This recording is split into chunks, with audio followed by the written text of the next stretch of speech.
महाराष्ट्र में सियासी उथल पुथल के बीच अब उद्धव ठाकरे के नेतृत्व पर ही सवाल खड़े होने लगे हैं। शरद पवार मुख्यमंत्री होते तो सरकार की छवि अलग होती।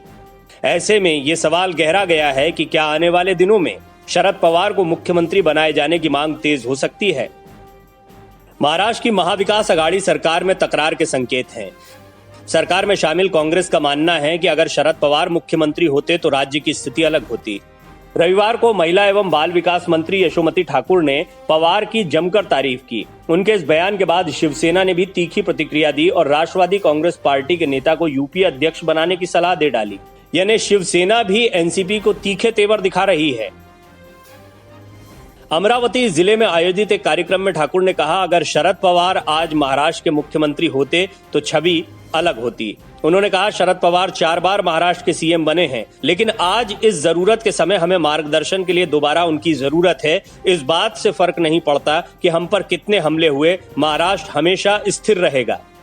दोस्तों, महाराष्ट्र की राजनीति में किसी का सिक्का चलता है तो वो है शरद पवार। किसी की सरकार हो, चाहे बीजेपी हो, कांग्रेस हो, शिवसेना हो, कोई भी पार्टी हो, लेकिन किसी के घर पर सब बैठे मिलेंगे तो वो है शरद पवार। सबसे मिलते जुलते कोई मिलेंगे तो वो है शरद पवार। शरद पवार एक ऐसा चेहरा है जो महाराष्ट्र की राजनीति में बड़ी अहमियत रखते हैं। इन्हीं शरद पवार को लेकर अब सवाल ये उठने लगे हैं कि क्या वो महाराष्ट्र के नए मुख्यमंत्री बन सकते हैं। उद्धव ठाकरे पर तलवार लगातार लटकी हुई है। महाअघाड़ी गठबंधन में टूट की खबरों के बीच एक खबर यह भी आ रही है कि शरद पवार को मुख्यमंत्री बनाए जाने को लेकर लगातार बातें सामने आ रही हैं और इसको हल्के में नहीं लिया जा सकता। हालांकि शरद पवार का कद बहुत बड़ा है, फिर भी यह माना जा सकता है कि जिस तरह उन्होंने प्रधानमंत्री नरेंद्र मोदी से मुलाकात की, जिस तरह से नितिन गडकरी से उनकी नज़दीकियां हैं या नितिन गडकरी महाराष्ट्र की राजनीति में एक्टिव हुए हैं, इस बात से इनकार नहीं किया जा सकता कि कुछ ऐसी खिचड़ी महाराष्ट्र में पक रही है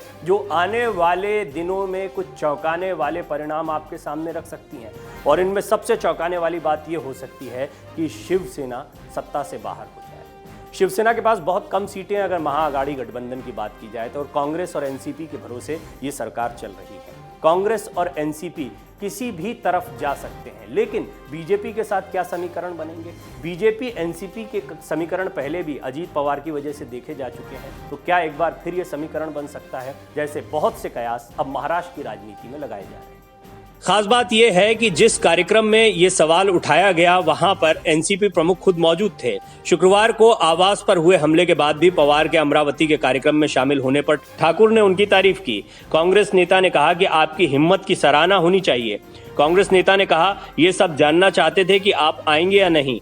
आप हम सभी से बड़े हैं लेकिन थके नहीं हैं। आपसे सीखने की जरूरत है। ये हमारा सौभाग्य है कि आप आज हमारे साथ हैं। ये हमारी किस्मत है कि आपके आवास पर हुए इतने बड़े हमले के बाद भी आप आज हमारे साथ इस कार्यक्रम में मौजूद हैं। वहीं शिवसेना नेता नीलम गोरे ने कांग्रेस नेता के बयान पर सवाल उठाए। उन्होंने कहा, मुझे लगता है कि पवार को यूपीए का अध्यक्ष बनाया जाना चाहिए। इससे पूरे देश को फायदा होगा। क्या आप यशोमती ठाकुर ये प्रस्ताव देंगी? फिलहाल महाराष्ट्र सरकार की कमान मुख्यमंत्री उद्धव ठाकरे के हाथों में है। जिस तरह का सियासी घमासान इस वक्त महाराष्ट्र में देखने को मिल रहा है, ऐसा लगता है आने वाले दिनों में सरकार में खींचतान थमने का नाम नहीं लेगी। इस सब के बीच में बीजेपी महाराष्ट्र में जबरदस्त तरीके से एक्टिव दिखाई दे रही है। Video desk अमरउजाला.com। डाउनलोड करें अमर उजाला ऐप और पाएं खबरें लगातार। अगर आप ये वीडियो YouTube पर देख रहे हैं तो हमारे चैनल को सब्सक्राइब करें और बेल आइकन को दबाना ना भूलें। अगर आप Facebook पर ये वीडियो देख रहे हैं तो हमारे पेज को लाइक करें।